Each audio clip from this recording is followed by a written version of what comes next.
আসসালামু আলাইকুম। সংবাদে আপনাদের সবাইকে স্বাগত। সংবাদ শিরোনাম। তারেক রহমানকে অভ্যর্থনা জানাতে নেতাকর্মীদের ঢাকামুখী স্রোত। শুভেচ্ছা বিনিময়ের জন্য প্রস্তুত ৩০০ ফিট, সেখান থেকেই যাবেন মায়ের কাছে এভার কেয়ারে। এই আয়োজনে যতটুকু জনদুর্ভোগ হবে সেই জন্য আমরা আন্তরিকভাবে জাতির কাছে, সকলের কাছে আগাম দুঃখ প্রকাশ করছি ও ক্ষমা প্রার্থনা করছি। যুগপৎ আন্দোলনে থাকা দলগুলোর সাথে বিএনপির আরেক দফা আসন সমঝোতা, ধানের শীষ নিয়ে লড়বেন রেদওয়ান ফরহাদ, যোগ দেবেন ববি হাজ্জাজও। ববি হাজ্জাজ এনডিএম তিনি বিএনপিতে যোগ দেবেন এবং সেটা ঢাকা 13। মাহমুদুর রহমান মান্না বগুড়া 2 নাগরিক ঐক্য। তারেক রহমানের প্রত্যাবর্তন ঘিরে আচরণবিধি লঙ্ঘন ইস্যু ইসিতে তুলল জামায়াত। গণভোটে মানুষের অভ্যস্ততা তৈরিতে পদক্ষেপের আহ্বান এনসিপির। নির্বাচন কেন্দ্রিক সহিংসতা বন্ধে রাজনৈতিক ঐক্যমত্য জরুরি, যমুনার সংলাপে মত বিশিষ্টজনদের। সুজনের আলোচনায় ভোট কেন্দ্র দখল ঠেকাতে ইসিকে কঠোর হওয়ার তাগিদ। 24-এর অভ্যুত্থানে চানখারপুলে আনাস সহ 6 জনকে হত্যা মামলার রায় 20 জানুয়ারি। রামপুরায় 28 জনকে খুনের ঘটনায় বিচার শুরু। খ্রিস্ট ধর্মাবলম্বীদের সবচেয়ে বড় ধর্মীয় উৎসব বড়দিন কাল। দেশে দেশে উৎসবের আমেজ, চলছে শেষ মুহূর্তের প্রস্তুতি। দীর্ঘদিন পর দেশে ফিরছেন বিএনপির ভারপ্রাপ্ত চেয়ারম্যান তারেক রহমান। তাকে বরণে দেশের বিভিন্ন স্থান থেকে ঢাকামুখী নেতাকর্মীরা। এরই মধ্যে বিভিন্ন জেলা থেকে ঢাকার উদ্দেশ্যে রওনা দিয়েছে নেতাকর্মীদের বহর। পটুয়াখালী, বরগুনা, বরিশাল, ভোলা থেকে দল বেঁধে লঞ্চ যোগে রওনা হচ্ছেন বিএনপি নেতাকর্মীরা। সবার মাঝে উৎসবের আমেজ, স্লোগানে মুখর হয়ে ওঠে লঞ্চঘাট। ট্রেন যোগেও ঢাকার উদ্দেশ্যে রওনা হচ্ছেন নেতাকর্মীরা। নিয়মিত ট্রেন ছাড়াও 10টি রুটে বিশেষ ট্রেনের ব্যবস্থা করা হয়েছে।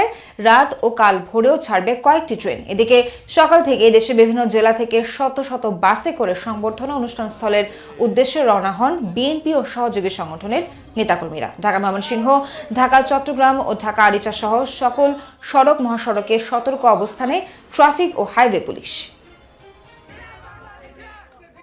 বাংলাদেশের জনগণের জন্য সে 18 বছর পর আমাদের মাঝে আমাদের দায়িত্ব নেওয়ার জন্য আমাদের মাঝে আবার ফিরছেন। খুবই উচ্ছ্বাসিত এবং আনন্দিত যে তারেক সাহেব আমাদের দেশে ফেরত আসতেছেন এবং দেশের যে অস্থিতিশীল অবস্থা, সেই অস্থিতিশীল অবস্থা দূর হবে। উনি আসলে দেশের রাজনীতি প্রেক্ষাপট সবকিছু চেঞ্জ হয়ে যাবে। এই মহামিলনের সাক্ষী হওয়ার জন্য এখানে হাজার হাজার নেতাকর্মী সমর্থক আজকে উদ্বেল হয়ে আছে। এক নজর দেখার জন্য আমরা সকলে বেকুল, এজন্য আমরা ওনাকে দেখতে আসছি। বিএনপির ভারপ্রাপ্ত চেয়ারম্যান তারেক রহমান শাহজালালে অবতরণ করবেন বেলা 12টায়। দেশে ফিরেই টানা 3 দিনের কর্মসূচিতে পার করবেন ব্যস্ত সময়। সংবর্ধনা ঘিরে সৃষ্ট জনদুর্ভোগের জন্য আগাম দুঃখ প্রকাশ করেছে বিএনপি। নেতাকর্মীদের শৃঙ্খলা বজায় রাখার আহ্বান জানিয়েছেন অভ্যর্থনা কমিটির আহ্বায়ক সালাউদ্দিন আহমদ। বলেন 300 ফিটের আয়োজনে শুধু ভারপ্রাপ্ত চেয়ারম্যানই বক্তব্য রাখবেন। প্রায় 17 বছরের বেশি সময় পর স্বদেশে ফিরছেন বিএনপির ভারপ্রাপ্ত চেয়ারম্যান তারেক রহমান। এই প্রত্যাবর্তনকে ঐতিহাসিক করে তুলতে যাবতীয় প্রস্তুতি শেষ করেছে বিএনপি। 300 ফিটের যে সড়কে তারেক রহমান জনতার কাছে কৃতজ্ঞতা প্রকাশ করবেন, সেই মঞ্চ পুরোপুরি প্রস্তুত। সারা দেশ থেকে নেতাকর্মীরা আসছেন রাজধানীতে। আসবে পীরে বীরের বেশে তারেক রহমান বাংলাদেশে, এই চোলোকানে মুখরিত। আজকে আমাদের সেই চোলোকান সার্থক হতে যাচ্ছে। আমরা সংখ্যা না, আমরা কালকে প্রমাণ করব, সারা দেশে মানুষ প্রমাণ করব। এই যে গত 17 বছর তারেক রহমানকে দেখতে পারিনি, একদিনে দেখে মন ভরবে না, কিন্তু তারপরে এক চোখ দেখার জন্য সবাই আসবে। সবার হাতে ফ্ল্যাগ, সবার হাতে খাওয়া, সবার হাতে ব্যাগ। আমি এমন দৃশ্য, আমার রাজনৈতিক জীবন প্রায় 50 থেকে 60 বছর, আমি এমন দৃশ্য কখনো দেখি নাই। দুপুরে গুলশানে চেয়ারপারসনের কার্যালয়ে তারেক রহমানের স্বদেশ প্রত্যাবর্তন উপলক্ষে গঠিত অভ্যর্থনা কমিটি সংবাদ সম্মেলন করে, যেখানে আয়োজন ঘিরে জনদুর্ভোগের জন্য আগাম দুঃখ প্রকাশ করে বিএনপি। আপনারা সর্বোচ্চ ধৈর্য ও শৃঙ্খলার পরিচয় দিতে প্রমাণ করুন আপনারা আমাদের প্রিয় নেতাকে কতটা গভীর ভালোবাসায় অভিষিক্ত করতে সক্ষম।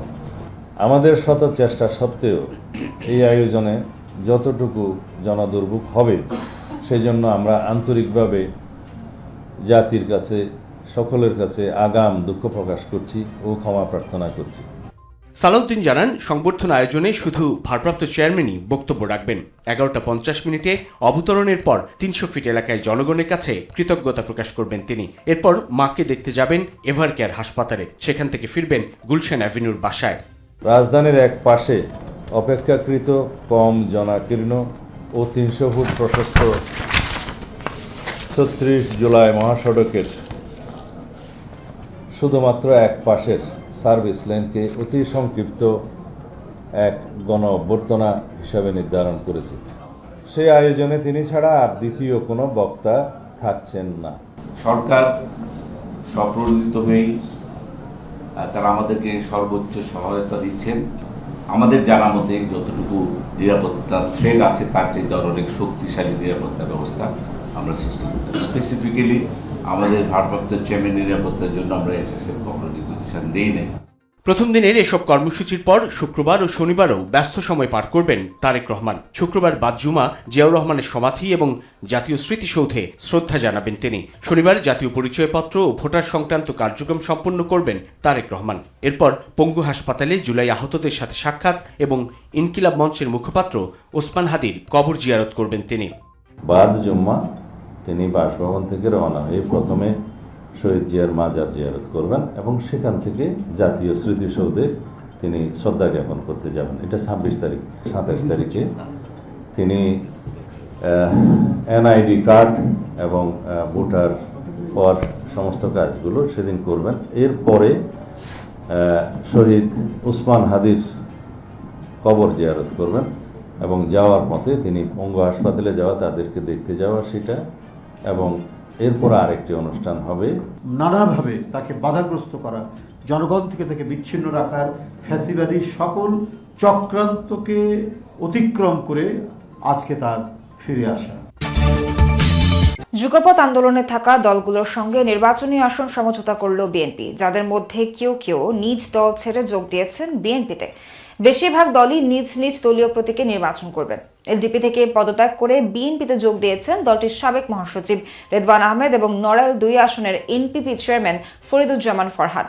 এছাড়া এনডিএম চেয়ারম্যান ববি হাজ্জাজও যোগ দেবেন বিএনপি। বিএনপি নিজেদের প্রার্থী ঘোষণার পর থেকেই আলোচনায় দীর্ঘদিনের যুগপৎ আন্দোলনে শরিক দলগুলোর সঙ্গে আসন সমঝোতার বিষয়টি। বিএনপি মহাসচিব জানিয়েছেন, দীর্ঘ আলোচনার পর দলগুলোর সঙ্গে নির্বাচনী সমঝোতা হয়েছে, যেখানে ঢাকা 12 আসনে বিপ্লবী ওয়ার্কার্স পার্টি সাইফুল হক, বগুড়া 2-এ নাগরিক ঐক্যের মাহমুদুর রহমান মান্না, পটুয়াখালী 3-এ গণ অধিকার পরিষদের নুরুল হক নূর, ঝিনাইদহ 4 আসনে গণ অধিকারের রাশেদ খান, ব্রাহ্মণবাড়িয়া 6-এ গণসংহতি আন্দোলনের জোনায়েদ সাকি, যশোর 5 আসনে ইসলামী ঐক্যজোটের মুফতি রশিদ বিন ওয়াক্কাস এবং পিরোজপুর 1 থেকে বিএনপির সমর্থনে লড়বেন জাতীয় পার্টি কাজী জাফর অংশের মোস্তফা জামাল হায়দার।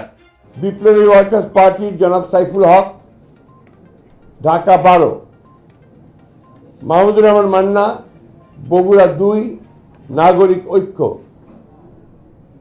নুরুল হক নূর গণ অধিকার পটুয়াখালী 3, ব্রাহ্মণবাড়িয়া 6 মোহাম্মদ জুনায়েদ আব্দুর রহিম সাকি গণসংহতি আন্দোলন, যশোর 5 মুফতি রশিদ বিন ওয়াক্কাস ইসলামী ঐক্য জোট।